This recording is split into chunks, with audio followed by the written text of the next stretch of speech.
A Kenyan expert has hailed China's development path that is innovation-driven, which has also injected momentum into the global economy.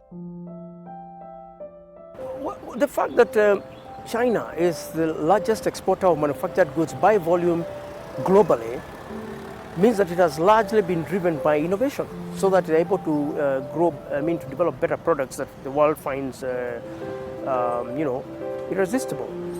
It means then that innovation must remain at the center of their economic progress. So we expect to see a lot more innovation in China and a lot more development of products, manufactured products that are going to be sold to the rest of the world.